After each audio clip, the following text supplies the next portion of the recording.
Hey, welcome. It's Lenny Schmidts Quarantine Comedy. How are you doing? Thank you for being here. I hope you had a good Thanksgiving. Things are good, man. Real quick, this is the show where we talk to entertainment professionals, all kinds of performers, and people behind the scenes, under the stage, behind the stage. Dancers, singers, comedians, writers, producers, all kinds of people whose lives have been turned upside down by COVID, and we discuss with them how they've adapted and how COVID has made them change and what they're doing. And basically, where you can find them. That's it. Today's guest is going to be Patrick Keane. My good friend Patrick Keane will be here in a second. I'm trying a new opening today, and it's going somewhat well. Whatever. Here we go.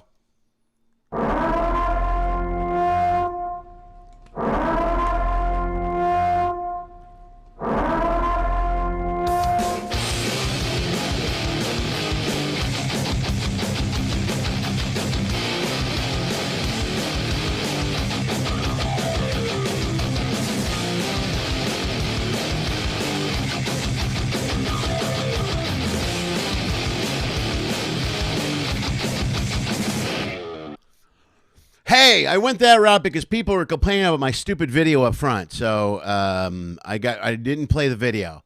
I should have a new video.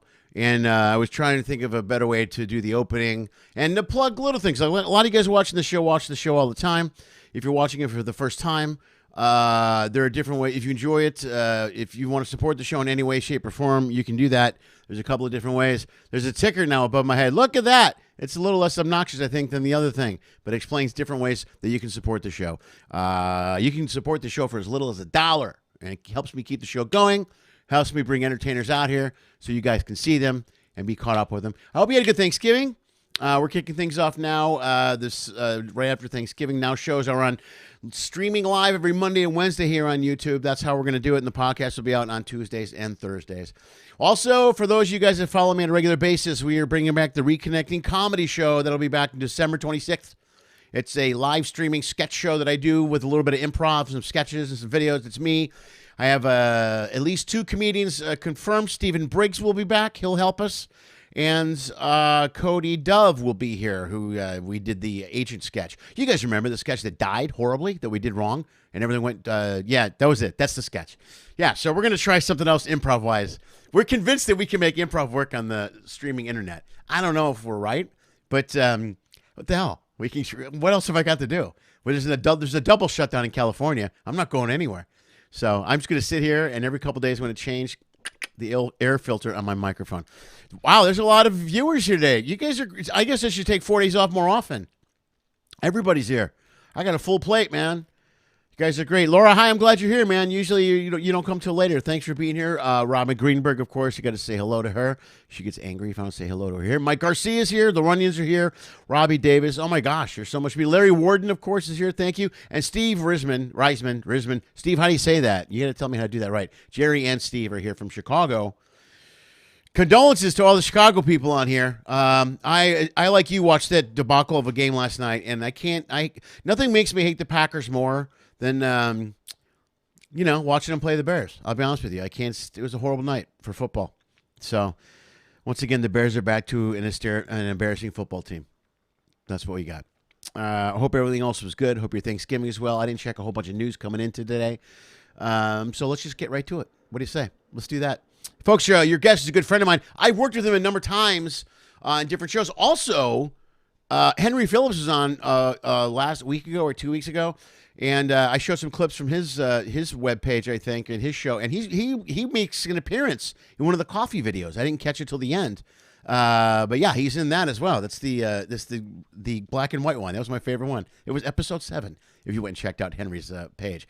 But folks, please give it up for my good friend, the one and only. Welcome to this show. Well, let's take a look at the action. Let's get it together. Let's get it together, folks. Let's watch Patrick Keane live. Because they say the world's gotten so violent. The world never got violent. There is no God. The world has been violent since the beginning. Cain killed Abel, right? Cain killed Abel. The third person on the planet killed the fourth person on the planet. We weren't even able to make it to 3 people.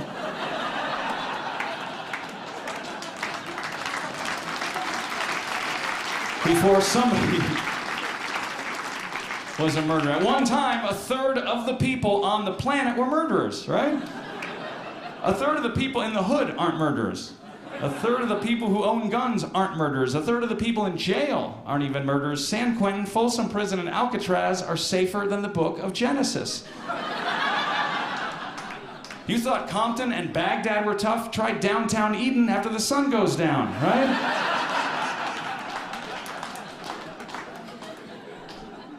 There was murder and violence at person 3. One couple had 2 boys who had the world to themselves, and one of them was claiming, this town ain't big enough for the 2 of us. Cain killed 25% of the world's population.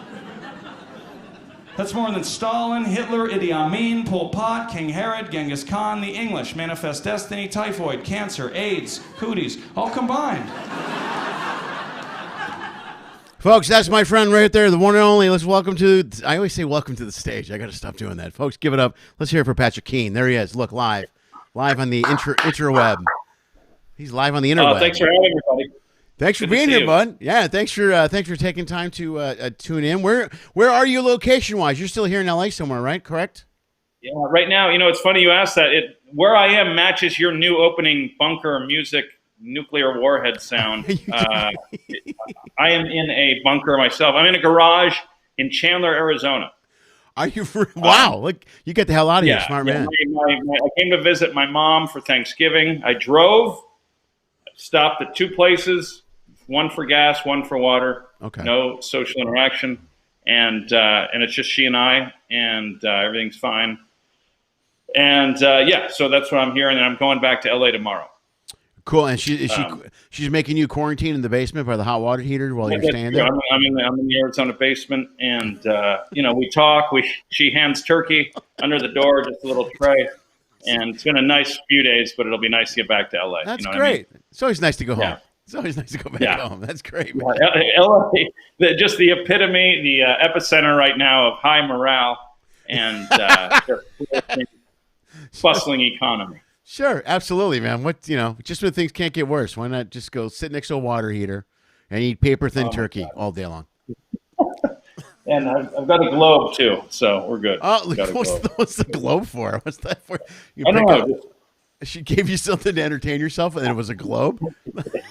Yeah, it's just in the garage. I'm having a ball. Are you you're in LA, right? Yeah, I'm in Sherman Oaks still. I'm in the Valley. I'm not going anywhere, so... I think the last time I saw you was at the Ralph's in Sherman Oaks, 2 years ago. Oh, with your girlfriend or wife? Are you married now? No, she's engaged to somebody else. Oh, is she really? Sorry, bud. But that was the last time. Wow, I'm full of bringing up bad things. This is a great show so far, dude. Thanks for being on the show and destroying my ego, Lenny. I really appreciate that. All right, no problem. No, it's great. No, it's all good. I just saw Bill Dwyer do a joke about Ralph's not having an apostrophe, and I laughed very hard. He's a fellow Chicagoan, isn't he? That's another guy I got to write down. Every time I talk to somebody, I think of someone else I got to call. I got to call Dwyer to do the show. He'd be great. Yeah, I love Dwyer. You better make it a short episode. He gets loud. You better make it a short. Oh, does he get loud? Really? Well, that's the cool thing with the software is I can turn his volume down. You know what I mean? Oh, perfect. Oh, nice. Yeah, I can mix it so he can be as loud as he wants. It'll look good because it'll look like he's screaming, but he's not. People will be like, "Is he okay?" You ever see him all worked up, and he'll just be like, "I can't believe it." It's not that loud. Yeah. Oh, that'll be fun. Yeah, that'll be good. To see Bill Dwyer unplugged, that'd be fun. It would be Bill Dwyer unplugged. Did you know him in Chicago? No, but I met him out here, and we ended up doing a bunch of stuff here in Chicago, or here in LA. So. I've seen him a couple of times, a couple of gigs. Last time I saw him wasn't, we were still all doing shows. But it was that gig over here in the Valley, the, what the hell is that place called? Bryant, Bill's place. Bill? Bryant's? No, Bill Is it Batts. a comedy club? Yeah, no, it's a room they do comedy. You know what? I knew it. It was a buddy of mine was in a band. They used to play there on weekends, and they do comedy there on Sunday and Wednesday. And I go, it's a great room. I always forget the name of the joint, but it's called the Van Nuys Comedy Club. But that's what he called it. It's Billy Batts owns it, or Billy Batts runs it, and I can't remember the name of the club. It's really pissing me off now. I always forget the name of it, but it's up here in the Valley. But anyway, long story means nothing. That's where I saw Bill. Bill came in. did a set, and I hadn't seen him in a while. I love Billy. He's hilarious. He's a great. Yes, he is. He's a great comic. So what are you? No, what are you doing? If you just drove all the way out there, I am. I came out here last was it? I guess Tuesday or Wednesday, and I haven't been doing anything. I was doing cruise ships. I just started doing cruise ships right before. Oh shit! Did you really? I didn't know that, bro. Yeah. I just started doing those, and I was, I had a nice little club schedule going, and I was writing on a show, and then everything just fell apart in March. Yeah. And everybody's I mean, obviously the people who lost lives and their families, and then people are losing careers, and I don't know about careers, but they're losing jobs for sure. Well, I always one of the reasons when I started the show, I talked to guys because I've been doing ships for about 8 years now. So, okay, I mean, I was on a ship when that happened. I don't know what line were you on when it you got going. Were you doing levities? I was doing Norwegian, not Norwegian. I started Norwegian, and then I was doing Holland America. Oh wow, okay, cool. Wow, they're old on there. They're old on Holland, right? Yeah. Oh yeah, there's a lot of blue hairs, man. Yeah, that's blue hair. So, yeah, I never got to Holland. I was Princess Norwegian and Carnival were the 3 that I did, But yeah, dude, everybody, I mean, nobody's where, I always joke about, well, I don't really joke, but I mean, if you were like, let's say you're established and you've done some big films and you're kind of a big name, you're okay. You're fine. You know what I mean? You can, all the stuff that's happening, they're calling you to show up and do these Zoom shows and you're getting on and you're doing stuff. But if you were a guy that, I considered myself kind of a blue collar, you know what I mean? I just worked. I was a working middle class comic or whatever, actor. Yeah, those are the people that got screwed because everything got shut down, and we got nowhere to go. Totally. You know what I mean? So totally, like a lot of beginners, a lot of open micers. They have the day job, and they didn't make that leap. Yeah, and then people in the middle got screwed. If you have a really big podcast, that's great. If you had one going before it, but right, if you don't have any passive residual income, then you really were caught with your pants down. Yeah, and the ship thing was the thing because I've been on for 8 years and most of my work was on ships, so I didn't bother doing a podcast. And then I got used to. I'll be honest with you, I was like, this is I can die on a ship now. I'm 55. I've been doing this 32 years. I'm like, if this is the end, if you told me when I started doing comedy, you're like, well, at the end you'll be working cruise ships. I'm like, okay, right, I'll do it. Yeah. And what more? No, I settled in pretty good. And then I'm like, and the funny thing is, I always say this. I had a conversation a month before COVID happened with somebody, and I kept bragging that my job was bulletproof. I go, dude, there's no way. There's no way. People have to laugh. Cruising will never go away. Those 2 things, I'm set for life. I'm good. I can do this for 15 more years. 30 days later, bam, gone. I'm an idiot. The first things to go. Yeah. The first things to go. The main... The main valve of all of it. It was brutal. And I'm surprised more people aren't losing their minds, jumping off bridges. I don't know I'm sure depression's up. I don't know of a lot of suicides, but I'm sure those are up. It's very difficult because at first it was like, 2 or 3 months. And then it was like, oh no, this will be over in 6. And now it's like, oh no, we have another 2 years. I mean, even with a vaccine, I don't know. I'm going to still wear a mask. Well, they keep going backwards, too. They keep, they open up and they close down. They open and they close down. And, I haven't heard of a lot. These next few months, they're going to be paramount. They're going to be really, holidays are already rough anyway, And, you throw this into it. And I know a lot of people in the entertainment business that are struggling. They haven't worked at all in 8 months. A lot of guys are running out of money. But I even think about the restaurant owners. These guys are getting screwed over here in the city, man. They're just. Oh my God! Yeah. I feel horrible for these guys. It's like they close them down, and then they go, okay, open up, and they go, here's a bunch of stuff you need to open. Okay, and they go buy it. They go, okay, you can only do outside, but if you get tents, we'll give you licenses. You can do the park. Okay, and they spend money again, and then they go, well, shut it all down. You're like, well, wait, what? Yeah. The week of Thanksgiving, their busiest time. You know what I mean? I can't believe. There's not a mass suicide event for Ventura Boulevard. I can't believe it either. I don't know how people are hanging on. And, that one check that came, that $1,200 check that came in April or whatever. Oh, that's great. It's just embarrassing. It's just, It's like, are you serious? I'll take it, of course. Yeah. But it's of course, it's like if you're dying of thirst in a desert and somebody hands you a Dixie cup with water and they're holding a gallon. Yeah. And you're like, well, I'll take the Dixie cup, but come on. Here, just take this little cap. You'll be fine. Take this little cap of water. We got the 1,200. My daughter got her 1,200, and she didn't get it.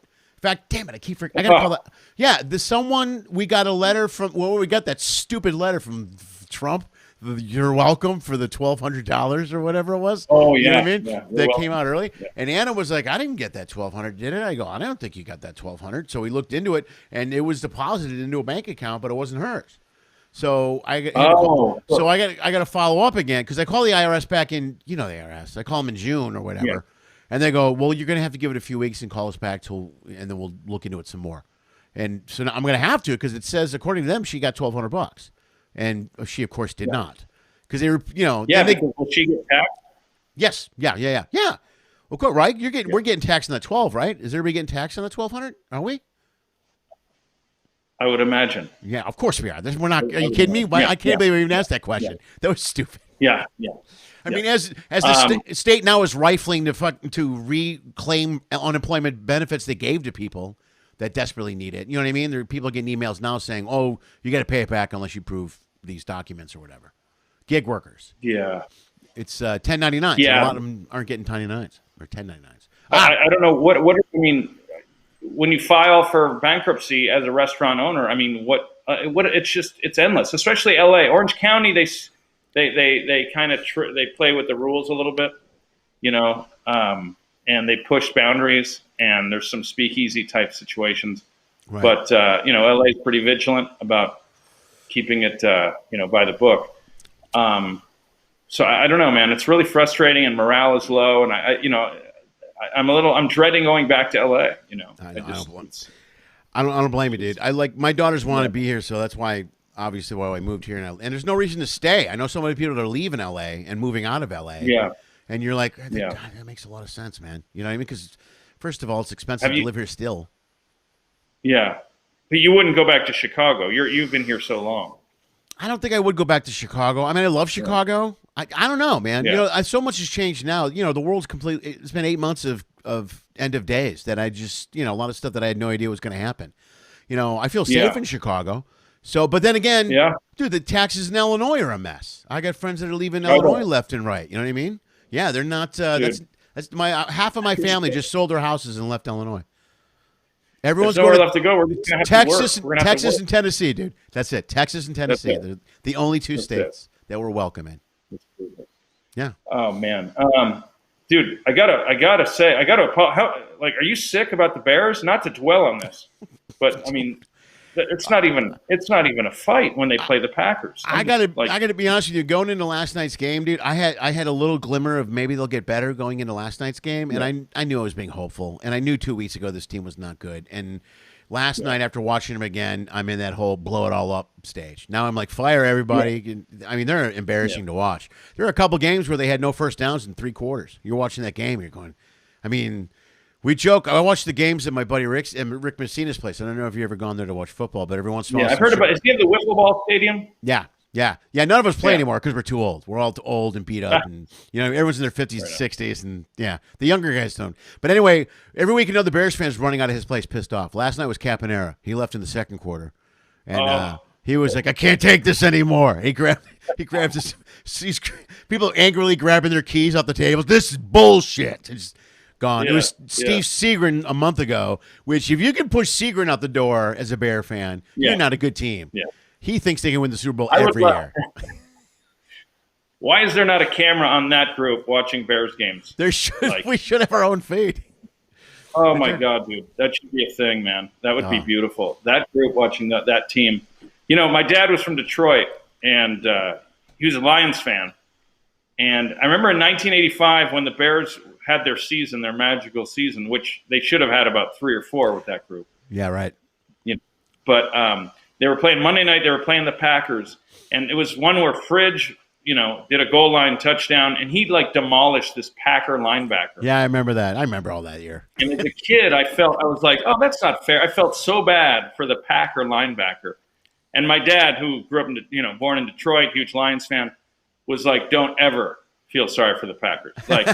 It was like, I almost feel like Lions fan are also partial Bears, partial Vikings. Well, you guys are pretty close, man. Because you guys just fired your guys this week. You fired the GM and everything, right?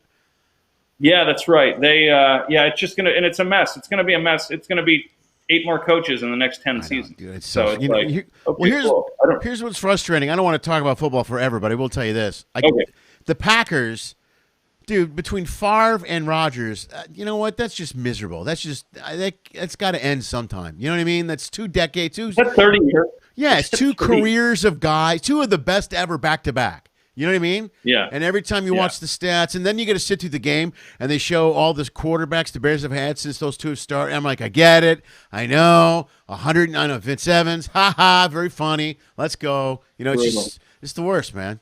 Yeah. Brutal, dude. I just saw your boy. I saw McMahon at a golf fundraiser down in San Diego for David Wells. You know the pitcher David Wells does a fundraiser.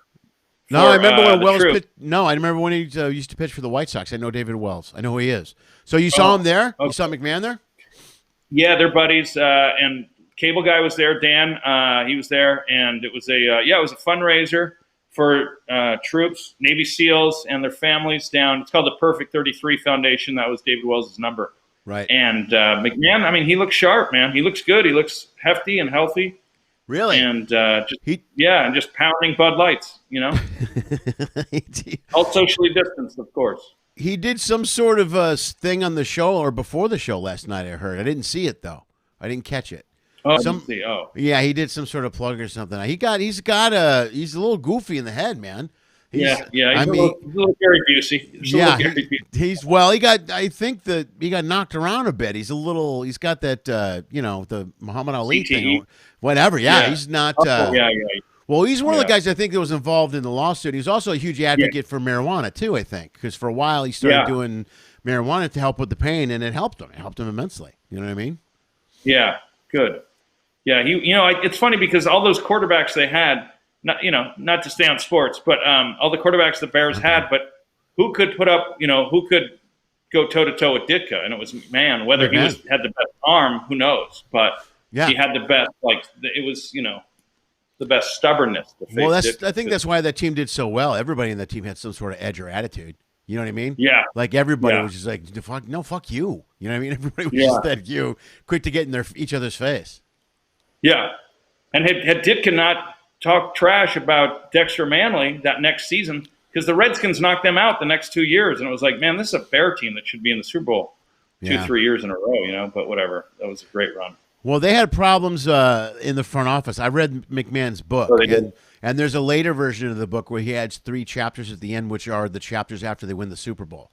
And they talk about the night of the Super Bowl. And the night of the Super Bowl, there was a huge party downstairs in the ballroom, and the front McCaskies, they're the guys that own the team, and they were downstairs having a big party, and none of the players were there. And they were like, where are the players at? And the players were upstairs eating pizza, drinking beer, hanging out, and half of them were talking about who they were going to play for next year and whether they were going to leave. Oh, wow. Yeah, I mean, there was a big uncomfortable feeling with the McCaskies, and a lot of guys hated Ditka, and then other guys hated it was Buddy Ryan. It was either Buddy Ryan or Ditka's guys, and, they were a team divided. They just came together at the right time. But the McCaskies took credit for a lot of that, and that made the team mad because it was really George Halas that hired Ditka, and then Ditka built the team.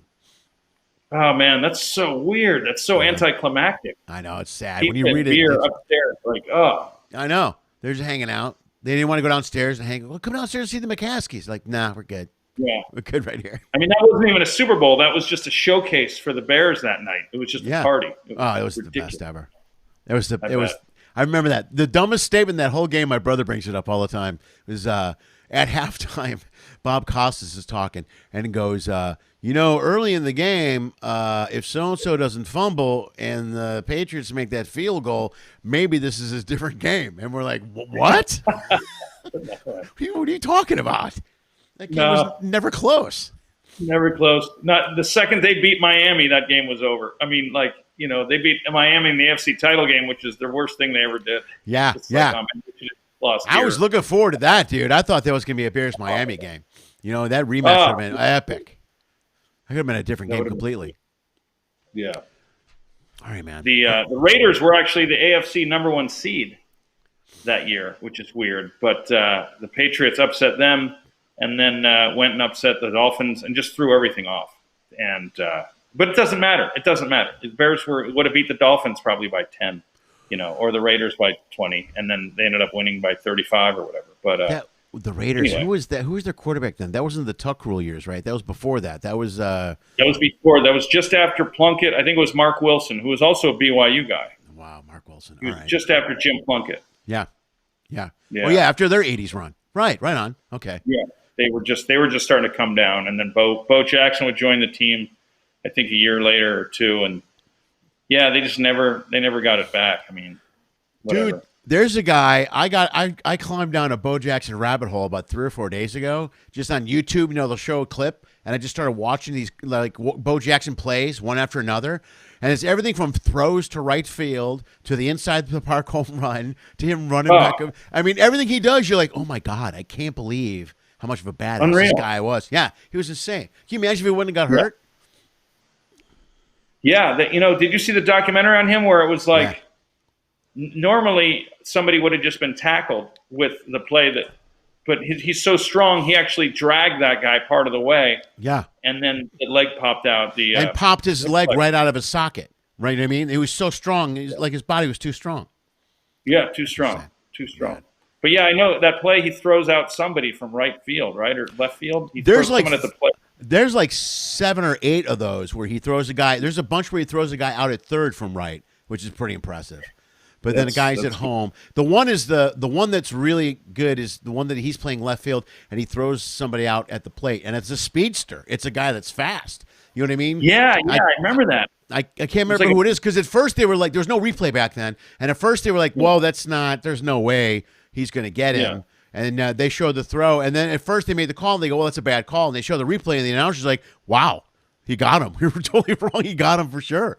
Yeah. Unreal. Yeah, it was impressive. I remember it was like a Blue Jay or a White Sox or somebody he was a speedster though. Yeah. And it was Harold Reynolds. It was Harold Reynolds. That was it. That's right. Yeah, and that's a Blue Jay, I think, right? Yeah. Yeah. Dude, that's impressive. Dude, impressive. He was a monster. The guy was he was a badass. But yeah, I mean, do you I used to like Mike and Mike aren't still on the air in Chicago, are they? Greenberg and Golick? They do a whole different thing now, right? No, they just got rid of everybody now. Trey Wingo just left ESPN this week. Oh, I didn't know that. Yeah, well, you know what? The ESPN is Disney, bro, and they do this thing where they get rid of all the bigger names and bring in other people and kind of reload. And then so Wingo was the last guy. They let Wingo go Thursday, and so they canceled because the Mike and Mike show went from Mike. It was Golick and Greeny, and then it was Trey Wingo took over Greeny. And then when Wingo left, they just canceled the whole show. And I think Mike Golick Sr. left already a couple months ago. So they haven't been working together. No, they're big name. I think Mike Greenberg is still there doing his he does a morning thing, get up or get going or something like that. Yeah. But ESPN gets rid of their guys when they get big. That's what they do, and they just bring in other people. That's why Stephen A. Smith works so much. He's on every show they have, and I'm like, I can't stand that guy. I can't either, man. I'll tell you, Bill Burr had a great bit about he's like, please keep that guy in that time slot so I know where he is at all times. That's the best because he shows up on every show. That's why I could turn on something and go special guest commentator Stephen Smith. I'm like, now you ruined this show for me. Thank you. Can't stand him. No, he's the worst, man. Do you do spring training? I think I'm going to come here in February if they have the spring training. Cubs have their own stadium out here in Scottsdale or something. Oh, that's great. I'm a Sox fan. I'm a White Sox fan. You're a Sox fan. Oh, okay. Yeah. What do they do? Do they do Florida? They're Arizona now. They're Arizona. White Sox. Wait, no. Okay. Wait. Oh, no. They share. Where are the Dodgers at? Where are the Dodgers? Are they Arizona or Florida? Damn it. I think they're here now. They used to be Vero Beach, Florida, but I think the Dodgers are here. The White Sox share a facility with the Dodgers. It's one of those deals where there's one big, huge facility. It's the Sox on one side and the Dodgers on the other. I'm almost 100% positive it's Arizona because I was going to go last year, but of course everything got messed up and I didn't go. But I've never gone to spring training. I heard it's it's great. Yeah, I'd love to. I don't know. I mean, my mom's got a place here, but I'd love to rent a house and just get a bunch of comics. I mean, nothing would be better for COVID than 10 comics getting together in a crowded house spring break or spring training rather. And, but my theory on comics is that our immune system is very high. I think comics we've established a pretty strong immune system for multiple reasons. That's so true. Traveling, airports, interactions. Sure. Yeah, right there. That covers the big three right there. Really, after the show, you know what I mean? Whatever. Yeah. Those clubs and microphones. How many microphones are being talked into? Dude, have you done any work since we got shut down? No, I'm trying to think. I did a couple social distance things. I did one in Kansas City, which was great because I went with Steve Byrne, and we did a club just called the Kansas City Comedy Club, and it was socially distanced and all that. And the pay was, financially distant from, being adequate. But, we got to meet Brian Doyle Murray because Steve Byrne and Brian Doyle Murray worked on the show called Sullivan and Son Oh, together. yeah, I know the show. I know his show, Sullivan and Son. I forgot that Brian Doyle Murray was under. That's the coolest, man. His wife is from Kansas City, and I don't know if she's teaching or something. Anyway, they bought a house in Kansas City, and we got to go over there socially distanced. We couldn't shake hands or hug, but man, we watched some baseball and hung out a couple days that weekend. And the stories, you can imagine the stories he has, are just unbelievable. Second City, SNL, all that stuff. And I would love that. Plus, his body of work is phenomenal, man. He's unbelievable. Yeah, I mean, he was great. He said that I was like, we were talking about Caddyshack, and he said, he's him and Harold and who else from Shaker Heights, Ohio? Doug Kenning. They all get the credit for writing Caddyshack. He said, but everybody wrote. He said, they were constantly improving, and everybody was a writer, creator on that movie, except for Ted Knight. Ted Knight stuck to the script. He was an actor. Oh wow! He was like, I'm not a comedy improv guy. I'm just doing scripts, And right. And he said, he said, yeah, Bill and Chevy had their rift, but Brian Doyle and Chevy never had a rift. He said Chevy's a funny guy. He's always been a funny guy. Yeah. And Brian Doyle met his wife on JFK. He played, Jack Ruby in JFK. Yeah. See, that's what I mean. What a body of work, dude. Right? Yeah. I mean, if you're in Caddyshack and an Oliver Stone movie, that covers the scope. Yeah, that's a wide range right there. That's pretty deep. Yeah, and I think they just lost their oldest brother. I think Ed, the oldest of 9. Oh, no way. Yeah.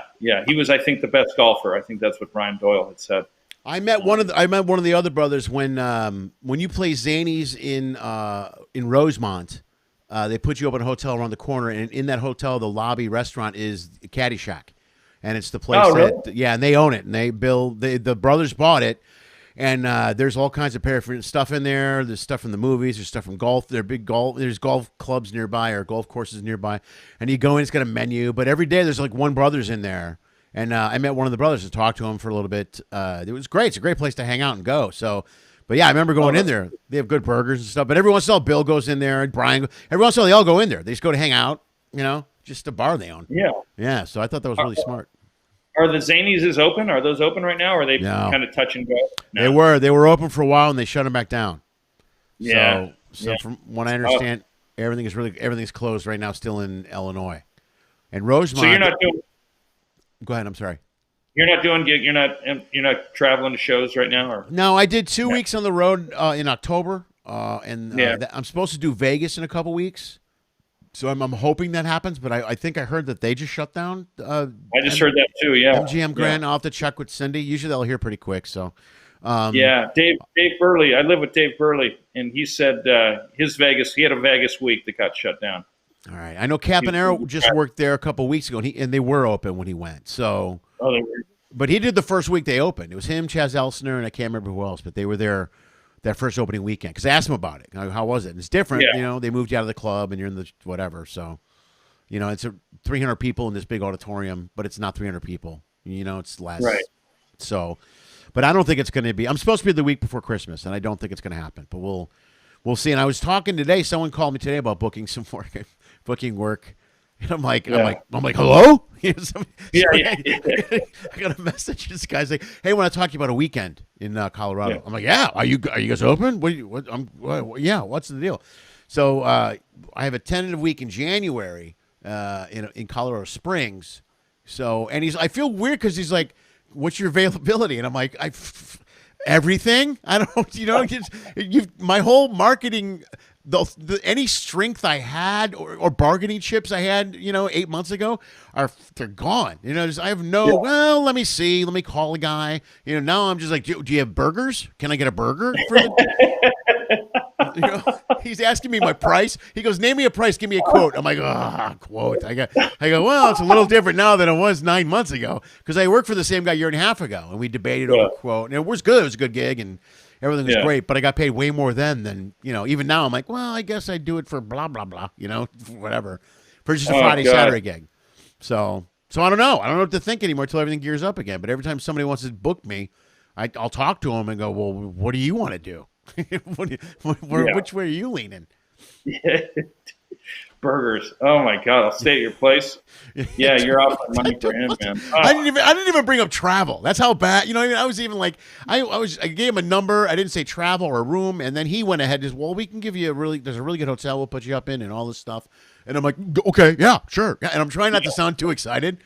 I'm holding the phone off. And plus, everything I booked now, I'm assuming is going to get canceled anyway. It's almost like when I was starting out, It's like every room, you're like, there's a room where? Like, you ever do, like, Yoder gigs or anything like that where you're like, I'll do Packanaw Bowling Alley, 11 o'clock on a Wednesday? Sure. And you're like, that gig will never be there in 3 months. There's no way. But you just book it thinking, okay, great. You fill the calendar. That's the thing is get the calendar full. Dude, yeah, I miss any gig. I don't know. Are you doing Zoom shows at all, or are those kind of not fun for you? They're not fun for me, but I've been doing it. What are you going to do, dude? I do them for two reasons. One is I'm trying to stay in touch with material, with my older material. I'm writing very little right now. I'm having a hard time being motivated writing new material, mainly because I can't get up in front of an audience to try it. And even if you try something new, you don't know what end you're writing. You don't know who's going to see this when. Yeah. Yeah, and I don't want to write 15 minutes of stuff and go, this is pretty good, and then do it, and it all sucks. I'm like, ugh. Because then that's how that's how you build. You start with a couple minutes. Maybe you do 8 minutes, and you get a minute out of it. Or maybe you do 15, you get a minute out of it. Or you do an hour, and you get a minute out of it. Everything you do gets condensed as time goes by, but it only gets condensed as you perform it and learn. You're like, that's crap. This is garbage. Then let's just get to the point. Blah blah blah.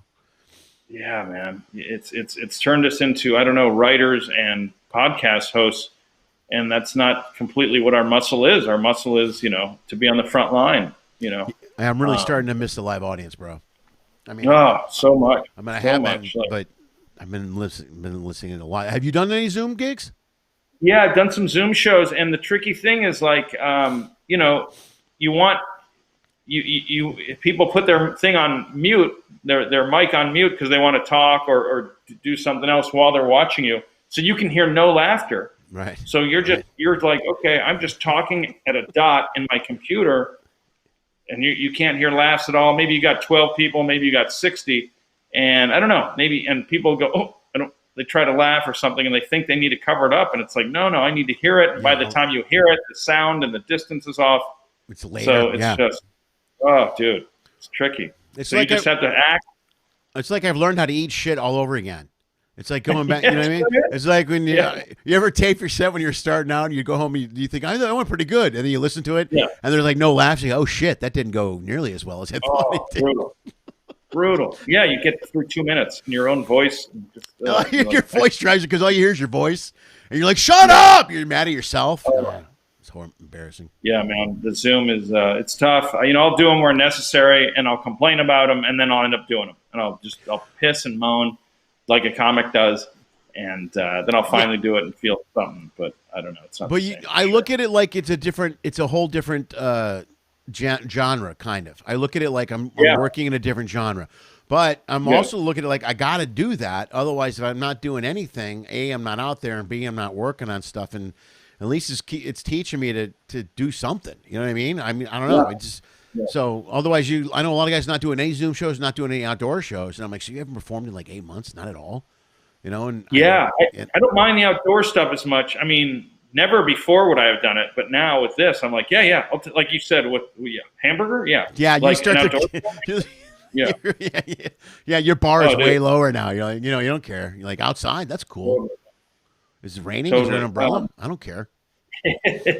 Have you had Patti on? Vasquez? Is it Patti Vasquez? Yeah, I Have had Patti on a long time ago, actually. I had her on Okay. a couple of months ago. She was great. Yeah, she was awesome. I had her on, God, I can't remember. There was something going on. We talked about her election run when she was on. We talked about Yeah. Yeah. How did it go? She came up short, or? She did come up short, but she also really started to talk about how, you know what, she got involved with, the media. She was running for office now, so the media suddenly is there, and the media is involved, and they went, and the other people went at her. They went at her for her name, because they're like, oh, you use Vasquez because you want to be Hispanic, and she's like, no, I've always used Vasquez for years. Yeah, it's my name. Yeah. It's part of my name. So she had to throw in her other name to make it like acceptable, because the media was giving her a hard time. It was pretty amazing. It's pretty enlightening. You know what I mean? Because she's an amazing person, and yes. And I mean, she's a great comic, and she's always been a really sweet person. And I hate politics and politicians, but if there's ever anyone I could think of that would belong there and would do the right thing, it would be Patti Vasquez. Her heart is always in the right place, and she's always working toward helping other moms, other parents, and for challenged children. She does amazing things and never sleeps. I don't know how she does it. I used to do her radio show late in Chicago. We'd be done at 3. Yeah. She'd be like, I got to be on with Cochran at 5. And I'm like, how do you do that? And be in Springfield by 11. She's got all this stuff going on, man. Is she still doing that? Yeah. Like late night radio? No. She's on at WGN. They've just got rid of a bunch of people over there too, but they got rid of Patti a while ago. So they did. Okay. That was about a little over a year ago. So man, I liked that for her. I was like, this is cool. Like a WGN spot, Chicago. She has her listeners. Well, I hope she turns into a podcast or something, because she definitely got some fans from that. I know she's got some political ideas moving forward. You know what I mean? So I know she's going to do that for sure. I always loved her on WGN because she's liberal. She's not right wing like most of the rest of WGN was, with the exception of one other host. You know what I mean? So it was interesting. So. Any woman in comedy and stand up, especially for how long she's been doing it, I'm thinking 25 years. Yeah. It's tough now for a woman in stand up, but 25 years ago, I mean, like, these are badasses. These women and stuff. Because she used to work the road. She wasn't one of these women comics that just hang around the city. I'm not disrespecting anybody who just hangs around the city, but man, if you get into a car and throw a suitcase in your trunk and you're going the road for 2 weeks, and you're a woman, you're a badass. I don't like those runs. Okay, I don't feel comfortable driving around in Ohio in the Rust Belt. Doing shows at at factories at 12 o'clock or 12 at night. Yeah, and she was doing it that long ago, and that's really impressive. She can endure, hopefully, the criticism that comes with running. How old are your kids? Are they in school? Are your kids in school right now? Or are they? Yeah, they're Anna's 19 and Lily is 16. And Anna just yesterday sent in her submission for CSUN. She's going to LA Valley College here now. She's a sophomore. Oh, okay. And she's transferring to Cal State Northridge next year. So she just finished that paperwork yesterday. Helped her last night. The Matadors. Yeah, that's a great school, man. That's a great resource. Is it the Matadors? Is it? I don't know that. I think so, yeah. Okay. Yeah. All right. Well, then she's going to be a Matador. So there you go. And then Lily's going to Champs, which is here in the Valley. Okay. Yeah. Man, that's got to be tough, because this is like their youth, and they're getting a year taken out of their like a very fun, impressionable age. And getting a year. I don't think it's good for any age of kid. You know what I mean? Like, I know they're teens, and there's things that they can adjust to a little bit more. But I think it's really rough for kids around 3rd, 4th, 5th grade. Those are developmental years as far as social functioning go. You know what I mean? Like, one of the things we learned when the kids went in the 4th grade was that was a really important school year. And I was like, well, why? And because they learn a lot about interacting with people and all kinds of stuff in 4th grade. So those are the kids I worry about, is those 3rd graders and 4th graders that are not seeing. Now they have to jump in at 5th grade or 6th grade and walk into a classroom and suddenly figure out how to get along with people. It's going to be weird for everybody, And so for all the kids, it's going to be rough. But for my kids, they lost the whole summer. They lost the whole year. There's a million things we do that we couldn't do. We're not doing. They're big Disneyland kids. We have a Universal membership. All that shit's gone. No beach. I mean, we go to the beach every weekend too. So that's gone. So your oldest was a freshman in college this year then? So the first year of college gets she's thwarted a little? No, she's a sophomore. Okay. So last year I felt really bad for her because her freshman year, and I was working the shifts heavy, going into the COVID. So the deal was when she moved out, Anna moved in with me, and I would go work, and I had a 1-bedroom apartment. So she basically had her own place, and I was gone for like 3 months at a time.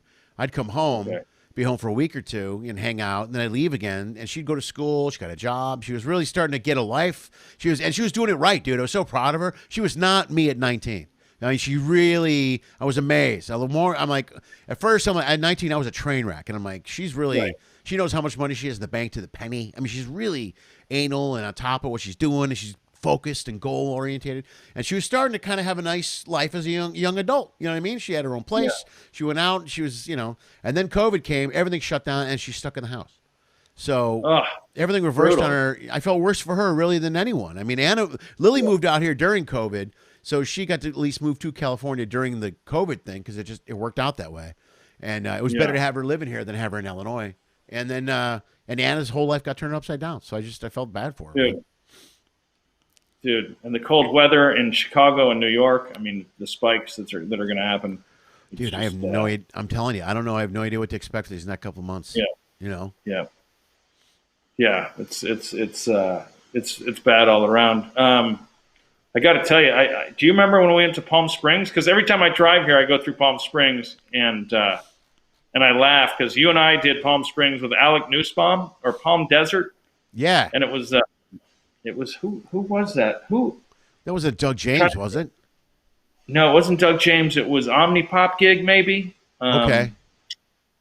And it was a Monday night, and we did a show. It obviously went great, and it was at a casino. And these girls come up, and they gave us a hotel room, but we were going to drive back that night. We all drove in your car, and we're going to drive back to LA that night. You'd been through the. Oh, dude, I left you there, right? Yeah, I left you there. Okay, you okay? I'm like, all right, dude. See you later.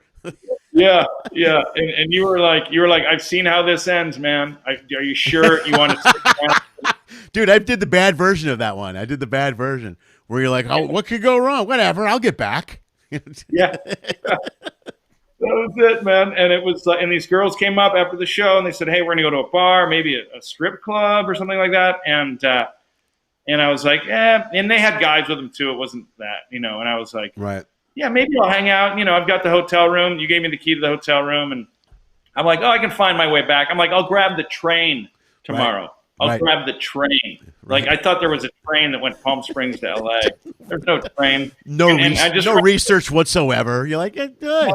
I'll just go over to the train stop. The wisdom in your face, you're like, I'm going to check in with you tomorrow night because that's how long it's going to take you to hitchhike back to L.A. And, oh, man, and sure enough, man, I woke up the next morning in the hotel room, and I was like, what did I do? How do I get back?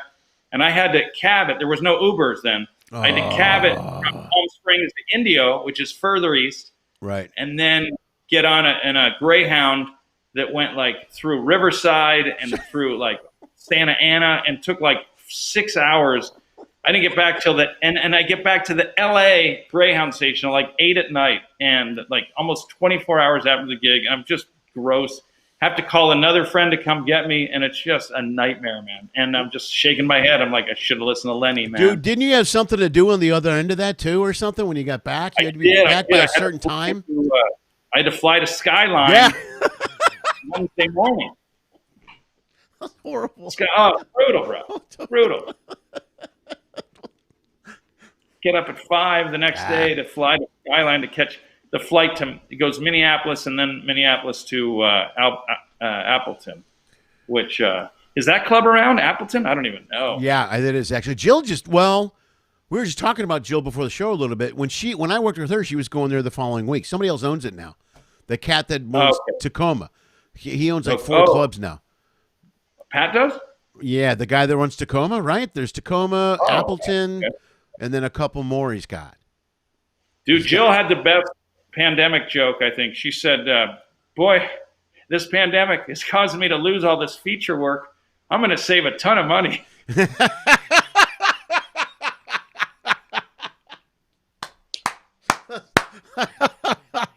Oh, correct. She is correct. Dude, the best, man. She and God. I and Lou Santini just did. We just did San Luis Obispo in February, right before this, and that was a blast, man. Yeah. Have you done that festival, the San Luis Obispo? No, I haven't done that. Okay. You should do it. I was looking. I did last year. I did Burbank, Cool. Flappers one, which was a blast. Yeah. We really had a lot of I fun. like Flappers, man. Flappers is a great mix of like LA local, but also people that are working comics, do the road, do clubs, colleges, cruise ships, all that. Any seas.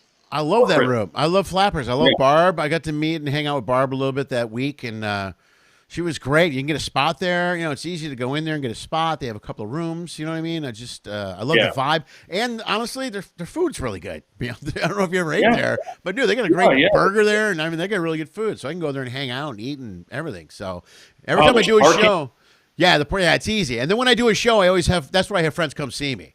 I'll be like, oh, come on out to Flappers. You know what I mean? You can get something to eat. Oh, and I have to mention this. I'm not mentioning anybody on the board right now. Robin Greenberg is one of my followers. Springbrook is the name of that room in the Valley that I was mentioning earlier. Springbok. So there's, it's on, I want to say it's on Van Owen, but it's in the Valley. But yeah, that's the room. That's the name of the room. So she lives up that way. By the way, let me go back over here and see if there's anybody else there. Oh, all right. Some people have questions for you, and I'm going to throw them at you. Oh yeah, shit. Let's do it. Steve, right? Hey, Steve, I want to make sure I'm getting your name right. I keep saying Risman, or is it Reisman? And if it's incorrect, you have to tell me. Did you work with Patti in Chicago? Yeah, we worked together. God, I guess it's 5 years, maybe. Yeah, loved it. That was the only time we worked. I'll tell you, it was during March Madness one year. Okay. Yeah. All right. I loved it. Vince was our MC. Moranto. I've had Moranto on the show. He's another guy we talk sports for 30 minutes. Oh, I'm sure. I mean, the hockey. We talk hockey and football. The first thing he says, he walks in the green room. He's like, "Don't tell me who won the Hawks game. I don't want to know. I don't want to know." I'm like, what are you talking about? I can't believe he still tries to do that this day and age. My brother does that shit. Yeah. My brother does that all the time, where he'll like, I don't want to know who won the Super Bowl or something, and it'll be like you know who was the worst? It's a great story. Jimmy Pardo once recorded the Masters. 4 days of golf he recorded. I'm not kidding you. 4 days of golf he records. And he gets all the way to the last day, and he hasn't seen it. Everything's going well. And somebody mentions to him, hey, how about blah, blah, blah, blah, blah, with that putt to win the Masters? And he's just like, I was going to spend the next 4 days watching the Masters. He taped the whole thing. And I'm like, I go, Jimmy, why do you even try to do that? In this day and age, that's insane. With all these notifications and all the connection that we have, there's no way you could, like, I did it with a Notre Dame game 2 years ago, and I can't believe I pulled it off. But it's just, it's hard to do. You can't. It's almost impossible now. Yeah. You just got to lock it down. I don't know, or just not get too angry. Yeah. But the Masters, they're having to give Jimmy. Huh? Notre Dame's having a great run this year. Yeah, dude. I think we'll see. They're going to play Clemson again with Trevor Lawrence in a few weeks. So we'll see. That'll be the. If it's still going, everything's shutting down now, dude. Football's in trouble right now. Football's in a lot of trouble. I hate to hear that, but Jesus, it's like they just because you're surviving with your brain by keeping things normal, or surviving with your body by the lockdown, and it's like something's going to get you sick. One of those two things, you know. Yeah. Well, they're going to have trouble now with football because they just they moved the Ravens game again, so now it's Wednesday. It's going to happen, maybe. But nobody's practicing today or tomorrow. And their problems are kicking in now because they've been able to get away with all this crap for the last few weeks because there's bye weeks. There's no more bye weeks anymore. So now now you got to, they don't want to lose the playoffs, I think is what their big thing is. But I think they're going to have to look at this long and hard. You know what's going to happen is something's going to happen during the playoffs, man. You know what I mean? Yeah. A couple guys are going to test positive, and they're not going to be able to play a playoff game on a Sunday. Ooh, yeah, that's bad, man. Yeah, are the Bears going to be there? You think postseason? Or they watch? They watch a lot. They have a big party where they watch the postseason. That's what they do. Oh, they won't be playing. If they were in the NFC East, I guess that could happen. They'd be even good. Even in the NFC East, they would find a way to blow that up. Actually, I think they would screw that up. They're horrible. They're still on the hunt for a playoff spot, but I don't see that team going anywhere. So, yeah, man. It's such a shame. Such great uniforms. Such a great history. So there's a million bad stories. Okay. Oh, here's another question. Hold on. It takes me a long time to read. This is Alex. Okay. Vince Mulligan wants to know where they put the train station you went to. The train station He's being a in smart Chicago, ass. or Nah, he's being in a Palm smart Springs. ass. That's the other thing. My followers like to bust our balls occasionally too. They'll be like, "Oh, how But the there is a train ride?" train. There is a train from Flagstaff to L.A. You can get that. Really? All right. You can't get There's Palm nothing- Springs to LA? That seems weird.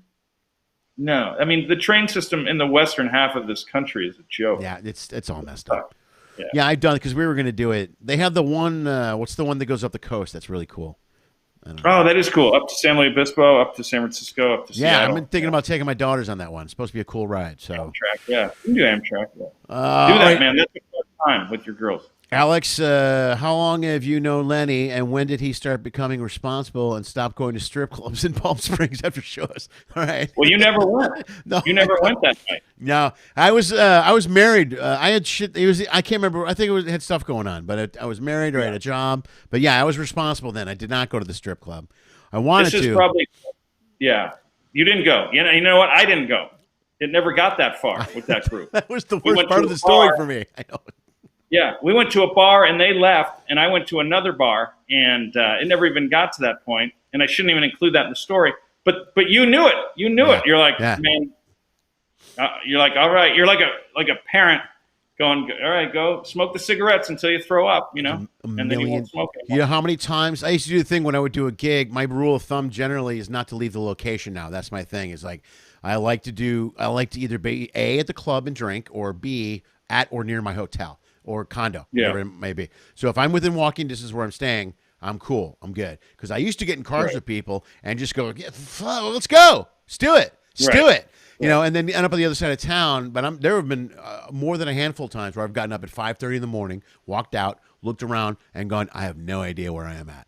And just walked. One time I walked, it was like for like an hour and a half, 2 hours before I could find anybody to tell me where. And there was no Uber, Lyft back then. It's a long time ago. And it was none of that stuff. So I literally walked all the way back to the hotel because I couldn't figure out there was no bus. It was a Sunday. It was like a small town in Idaho or something like that, or you know what I mean. It was just one of those deals. But a few times I've walked out of a house where I'm in. Oh, this is not good, and it's never worth it. It's never. I don't care how good of a time you have because you always you'll always have a better time later somewhere else. You know what I mean? You always have a good time. You don't have to go. If I don't do this now, I'll never have this opportunity again. That's okay. That's okay if you don't have that opportunity ever again. Totally. But yeah, that was an experience because I've been there. Oh, waking up and piecing together. Yeah, I've done that too. That's not good. Waking up and putting together the night before. Yeah, I've done that a few times where you wake up. Well, I used to do that a lot when I was younger. You know, a lot of time, there's a few times where I've had to get information. You're now where you wake up and you call someone and you go, hey, dude, what happened last night? You're like Harrison Ford in The Fugitive. You're Richard Kimball. Just like, what happened? But I have no. Yeah. Dude, I did. All right, here's the worst one. This is the worst. This is easily the worst drinking story I have in my entire life. Easily. I was in high school, and back then we were football player. I was a football player. It was big, way heavier. And it was right around or after Belushi drank the bottle of Jack Daniels in Animal House. So me and all the linemen would go to a party and drink an entire bottle of Southern Comfort. That was our thing. We'd walk in, pop the bottle, drink it, break the bottle, and walk into the party. And everybody hated it because we got so shit-faced they couldn't do anything with us because we were all like 300-pound big dudes. So I go to this party, and I get so hammered, and I pass out, and my buddy Tad is there, and he goes, we got to get Lenny home. He's with his girlfriend, Pam. We got to get Lenny home. So they throw me in the back seat of the car. But I had just gotten kicked out of my house, so they didn't know where I lived. So we spent all night driving around trying to figure out where I'm at. In the meantime, I'm in the back seat. I'm really drunk. And Pam and Tad are supposed to go back to Pam's house because her parents are out of town. So long story short, Pam got so mad at me. She's like, if you can't get your shit together, you need to get out of this car.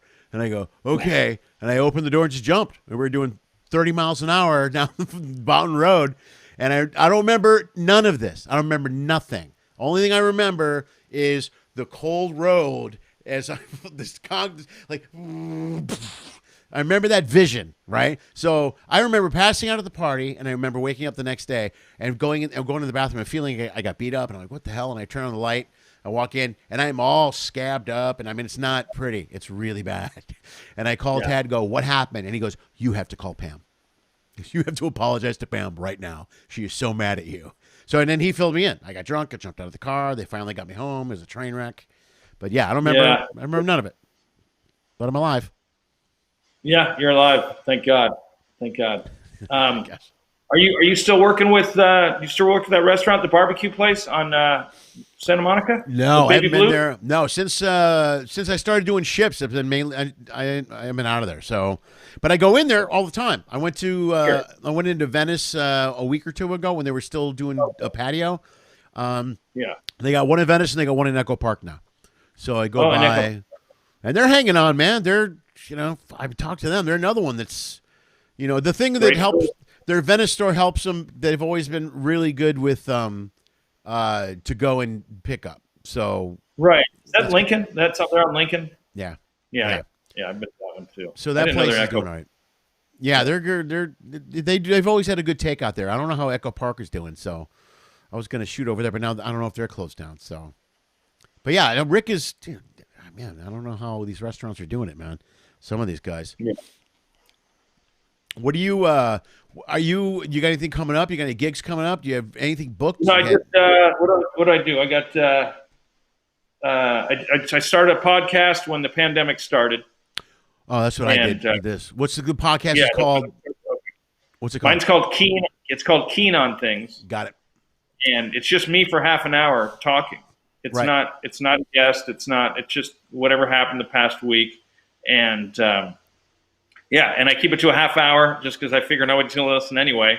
Smart. Then why don't I just do a half hour? Right. And it's just called Keane on Things, and it's good. Yeah. So let's the hell. It's a half an hour. No one's going to listen anyway. Let's just do 30 minutes. That's positive attitude. It's just like, let's save everybody some time about lying. Just humor me for 30 minutes and we'll be all right. But yeah, man, just doing that. And,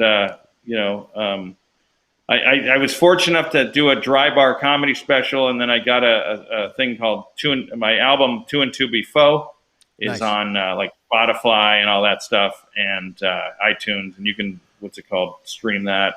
And thank God, because that gives you a little passive residual. But man, I don't know. I got offered a gig to go teach at my old high school in Orange County, and which is a Catholic high school down in Mission Viejo, called Santa Margarita. And I might do that. I might look into that. I might go teach. Are you getting on location or Zoom? I think it'd be a little bit of both. I think they do 2 days a week at the school. Did you say Japanese? Yeah, I lived in Japan for a couple years in college, and so I can kind of speak it. So you would teach Japanese down there? I would teach intro to Japanese, yeah, and so I've got to brush up for sure and hope there's no Japanese kids in the class. I have to call you on and correct you. Yeah. You're like, oh, this is a tough room. This is a tough room here. These kids are killing me. It's like an audience knowing all your material. Before. Yeah, right, exactly. You're like, shut up. Or doing it better, that'd be funny. Yeah, right, even better. Dude, that's amazing. I didn't know you were smart. I didn't know you were a smart guy. I would have brought other research in here. Well, I was there 2 years. I probably should have gotten more Japanese skills out of it, but whatever. I'm here now, and well, dude, getting an offer for a gig, that's good. At least, you know what I mean? Yeah. Well, why not do that while this thing's going on? No, this is absolutely. Another year. So I'm like, what am I doing? What am I chasing even? I don't even know, Right. And then if cruise ships come back in a year and a half, great. If club work comes back, and you can always write and do Zoom and try to make yourself available for corporate writing and stuff like that. And, it might be a nice break to get out of LA. I love the Valley though. I love like Sherman Oaks. I love even Van Nuys. I love being able to park. I love like this reboot of the Karate Kid, and I've really gotten away from like downtown and Hollywood and some of that stuff. I can't deal with apartment buildings with gross carpet, where too many people are living. I need space, man. Yeah, no, I got that way because I used to live down in Hollywood for a while, and then I was on the West Side for a while, and then when I moved here with the wife, we lived up here in the Valley, and the kids and I have stayed in the Encino area, Sherman Oaks area, since they were little. Oh, cool. Yeah, it's great. I like it way better here than you're right. It's a whole different, it's got that filthy underbelly thing going on in Hollywood right now. You walk into an apartment complex. It's not good to walk into an apartment complex that has oil stains in the hallway. You know what I mean? Like, right? And it's just nobody, like, I don't know, man. Nobody gives a shit. Yeah, nobody cares. The place is disgusting, and And I think that's where the numbers get run up. Whether it's New York or LA or even Chicago, like these rundown, dilapidated 5 people to a 2-bedroom.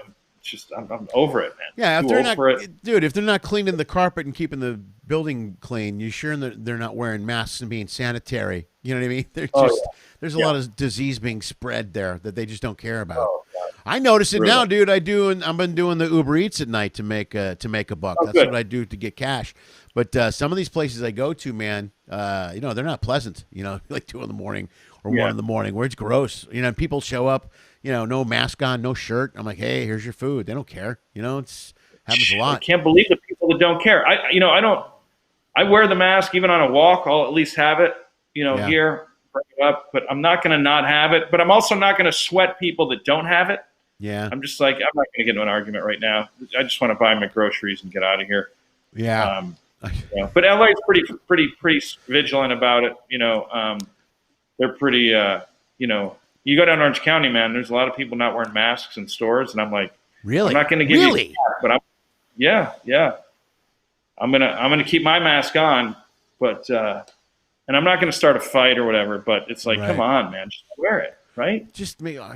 Well, I was at the DMV today. I had to go to the DMV, 3.5 hours. I was at the DMV, and I got there early, man, too. And I couldn't get an appointment, but it's all social distance now. They got a whole system with security guards getting you in line. You're 6 feet away. And there were 2 people there that were uberly freaking out that every time somebody came near them, they would run and start hyperventilating.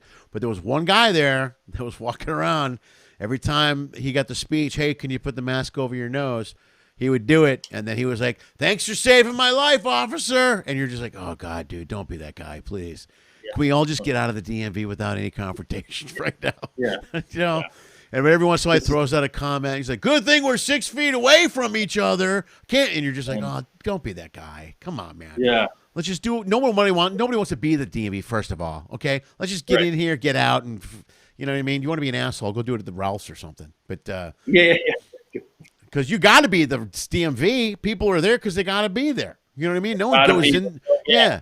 Trust me, if I didn't have to be there today, I wouldn't have killed 3.5 hours there. I just. Oh God, dude. Yeah, you can't do you can't do the DMV at 9 p.m. like you can Ralph's.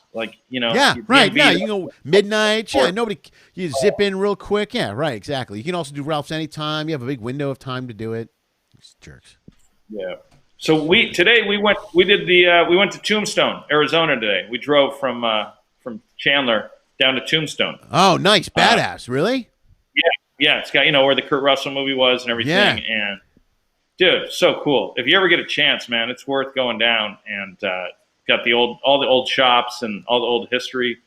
And it's really cool. It's like Old West. It's just north of the Mexican border, just west of the New Mexico border.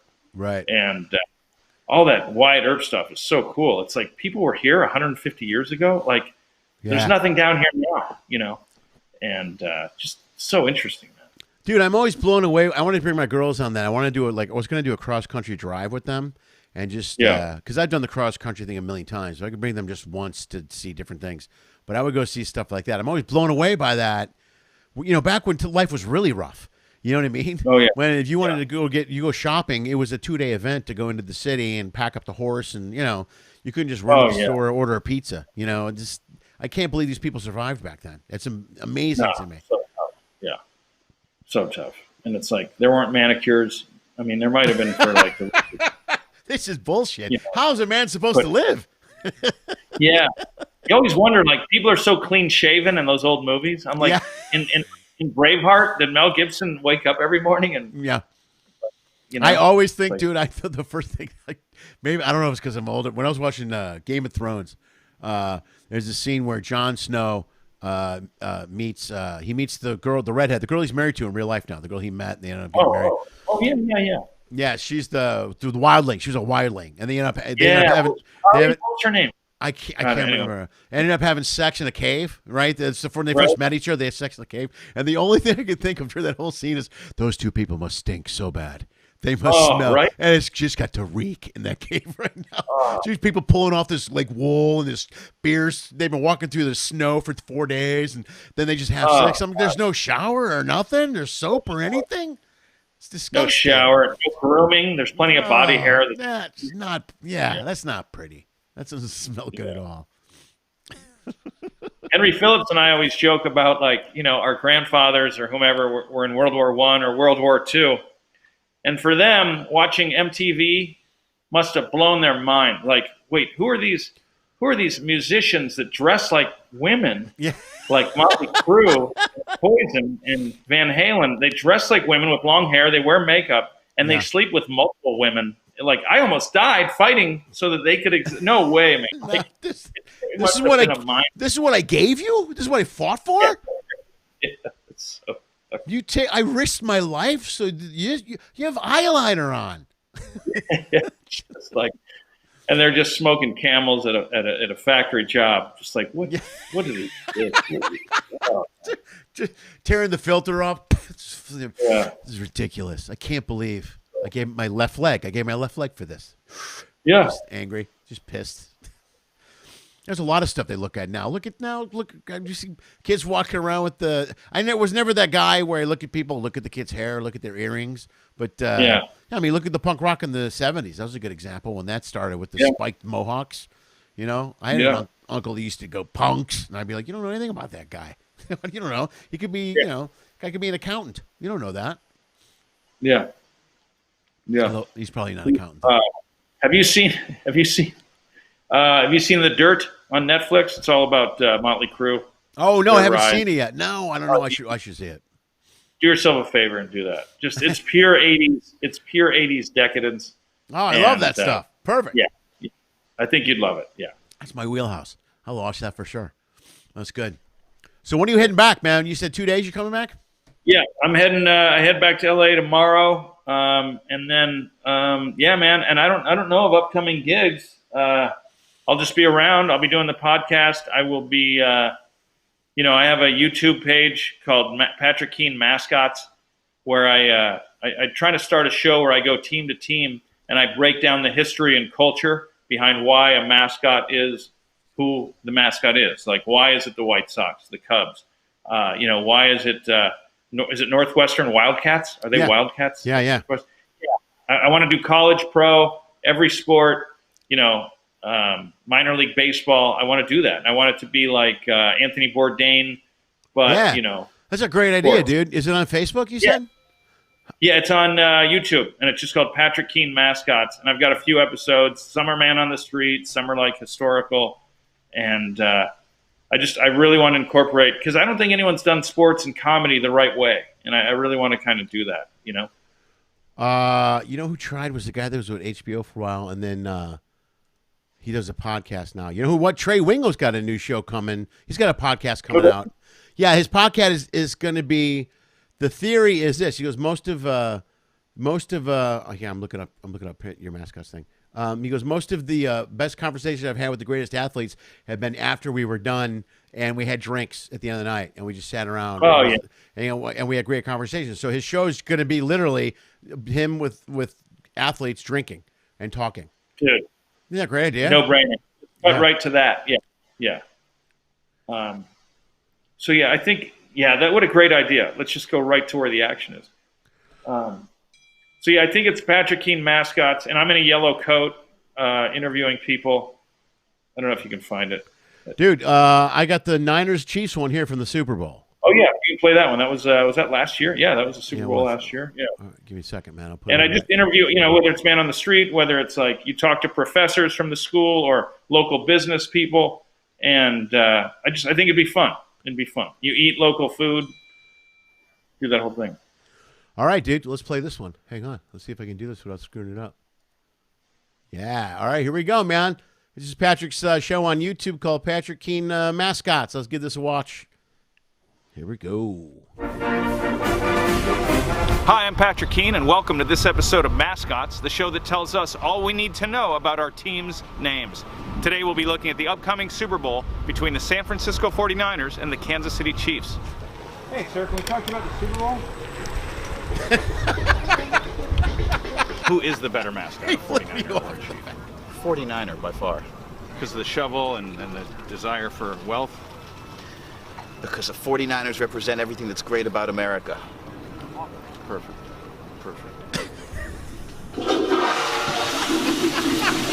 Sir, can we ask you about the upcoming Super Bowl? Oh, yeah, sure. Who do you think's going to win, the 49ers or the Chiefs? Probably the Niners, I think. Niners, why do you think that? Yeah, I think they got a better defense, so I think they'll shut down Mahomes. Okay. Offense wins games, defense wins championships. Yeah, well, yeah, exactly. Who's the best wife of a quarterback, would you say, in the NFL? I don't know. Do you know who Tom Brady's married to? Yeah, because it's Brazilian. Brazilian. Yeah. Giselle, yeah. Yes. Poor thing. Who do you think's going to win the Super Bowl between the San Francisco 49ers and the Kansas City Chiefs? Probably Manchester United. Manchester United. Yeah. Do you know how the Chiefs got their mascot? They're Native Americans, right? Yeah. Yeah. So I'm guessing that was originally Native American land, and now they're the Chiefs. You got, I mean, you're nailing these. Yeah. Hell yeah, educated, baby. Their mayor at the time his nickname was Chief. Oh, and, that'll work. Yeah, the management was moving from Dallas, and they really liked that the mayor was helping So them. the Hunts picked up on the nickname of the mayor. That's right. The Oh, Hunts, that's- well, you know your stuff. Well, yeah. Well, I mean, after all, if you're a Patriots fan, you know a lot about football. Which city has better Italian food, San Francisco or Kansas City? Oh, yeah, San Francisco, San Francisco. 100%. I mean, that's a really silly question. Yeah, well, these are all pretty I hate to silly. say that, but it's laugh. Who would win between a 49er, like a gold digger with he's shoveling for gold, and a chief? Chief. A chief. Definitely. See, a chief probably would win. I mean, a chief is a statesman, a warrior, a politician, a leader, a soldier, kind of like an ambassador. Dude, I love it. All right, that's cool. Yeah, right? That's a great idea. Yeah, That's so a that's brilliant fun. idea for a show. I think so. I think even in Southern California, that's not really a sports town. Like, I feel like if I lived in the Midwest, I could cover the MAC conference, or I just got to catch on somewhere, Yeah. I think, California, the beach is a great place to do that because so many people aren't. That's true. You don't have 100% gung-ho sports fans really at the beach. I love the Yeah, and you can catch people in moments of ignorance, which is fun. No, that's I never cool. want to be mean, Yeah. You never want to what? I never want to be mean to people. Like, I want to it to be fun for them, and and if they don't answer it right, I want them to be like, oh, I just don't. I don't like the cruel hidden camera stuff. No. I was never a fan of the trick somebody and make them look stupid thing. You know what I mean? I don't like that. But it's cool to have a camera thing where then if they screw up, you just kind of either screw up with them or back them up. That's a smart move. You know what I mean? Yeah. It's a positive. Yeah, just yes and them. Yeah. Yeah, then everybody's having fun. Nobody watches it later and goes, fuck, that was a jerk to me. That doesn't happen. Yeah. And I love the coat, man. It's very Frank Giffordish. Oh yeah, right on. Well, we'll do one about the White Sox, and I'll have you on. Dude, I'll do it in a heartbeat. Are you kidding me? I don't know anything about the logo, but we can talk about the. But no, we'll script it. It'll be White Sox or Bears, whomever, and we'll script it, and we'll do something fun with it. There we go. I know some Bears stuff. I can help you there. I know a lot about them. Yeah, we'll do like trivia, or maybe we'll go visit. Is there a Bears bar in L.A.? There's quite a few Bears bars in L.A. There's a great place. Okay. Well, We'll see it after COVID. But the Escondite or Escondite, which is in that's right. Yeah, that's a Chicago downtown. Yeah, that's a hardcore Escondite, yeah. Chicago. Yeah, Bryant. Yeah. They own it. They watch the Cubs games there, Bears games, all that stuff. So that'd be a great place to hang. It's all Chicago people there. Yeah, let's do it. We'll figure something out. Cool. All right, man. All right. Dude, let's wrap this up, man. We're at an hour 21. That's pretty good. I like to keep it around an hour, too, because I don't know who watches, much like you. Who else? Everybody's great. You guys, all right, what else? Anything else you want to plug? We're going to put all the info you gave me, including the Wells charity, in your bio. I'll have that all up by tomorrow. So that then when you watch the YouTube, right now this is streaming live on YouTube, and it's sharing to your Facebook page as well as other Facebook pages, my Facebook page. I didn't ask you. Awesome, I just dude. did it. I don't care. So just for the hell of it, I'll put it on Henry's page. I love it. Well, he did the mascot stuff. He shot and edited the mascots videos. Oh, did he really? Dude, right on. Yeah, he's amazing. He's amazing talent. Dude, I had no idea. He must shoot all the kitchen stuff then, right? That's got to be his. Oh, yeah, he does that all himself, man. Nice. Yeah. Smart. Good for him. Dude, good for him. Yeah. Nice. Right on. Patrick Keane. Everybody give Patrick Keane a round of applause. Yeah. Dude, have a safe ride back to California and enjoy the rest of your turkey under the door there. I hope it goes well. All right, Lenny. Thanks for having me, brother. Love you, pal. Anytime, man. Love you, man. Take care. Drive safe. Folks, that's the one and only. Boom, boom, boom. That's Patrick Keane right there. That was him. That show went good, except for this all along that drove me crazy. I don't know if it drove you crazy. Yeah, that's me, because my mouse is on this table today. So I apologize. I owe you all an apology. I will have the new table in here tomorrow. And I guess that's it. You guys are great. Thank you so much for being here. Let's take a look. Who was the comedian who did the skit on Biblical Baseball Game? I don't remember who that is. Ooh, I don't know who that is. He ain't mean, he's keen. You guys are great. So many people watching the show today. I can't thank you guys enough for being here. The rest of you, if you're watching for the first time, tune in and you want to support the show. First of all, like the video, share the video, subscribe to the channel. Those two things really would help me out immensely. You can watch the show for free, and you can like it and share it and all that stuff for free. Subscribe costs you nothing. Nothing. If you have money, you want to support the show in any way, shape, or form, bam, there's options right there above my head. Bam, they're below me right there. You can go any one of these, and you can donate anywhere from $1 to $10,000. There's a $10,000 button on the Lenny Schmidt website. Otherwise, feel free to go any of those sites, and you can, throw out $1, $5, $6, whatever you want to do. Venmo, Cash App. You can go to the website if you want to pay with PayPal or your credit card. You guys have been great. Thank you, as always, for being here. I really appreciate it. I will see you in 2 days. Who's here in 2 days? Oh, John Roy is here from Chicago. Look, I'm having troubles with the thing. John Roy's here on Wednesday. That's it. John Roy will be here on Wednesday. As far as the rest of you guys, thank you so much for being here. I wish you the best, as always. I thank you for your support. And dream of Pinky. Lenny Schmidt Quarantine Comedy was created, produced, and is hosted by Lenny Schmidt. We live stream on YouTube at 6 p.m. Pacific every Monday, Wednesday, and Friday. Special episodes occasionally stream or are uploaded on Tuesday and Thursday. Every episode is also launched as a podcast and can be heard on iTunes, Spotify, and iHeartRadio. If you enjoyed the show, please like the video. If you really like it, share the video. If you really, really like it, please subscribe to the Lenny Schmidt Comedy channel on YouTube. You'll get updates on this and numerous other online comedy content that my dad produces. Check the info section below for detailed information on all of our guests. If you are a fan, you can follow and support them as well. Go to their page, like their content, buy their albums, purchase a shirt, any merch they may be selling. Anything you do will support performers, will literally help save the arts. In fact, if you want to support this show financially, just go to lennyschmidt.com/ifyoucan or Venmo at Lenny Schmidt Comedy. If you donate as little as $1 or as much as $10,000, it will help pay for the stuff my dad keeps breaking. If you can't pay for the comedy content, that's okay. COVID sucks for all of us. Enjoy the free show. If you want to find a way to support what we do, just subscribe to Lenny Schmidt Comedy channel on YouTube. That really helps a lot. Thank you for listening to my dad's show, and as always, dream of Pinky.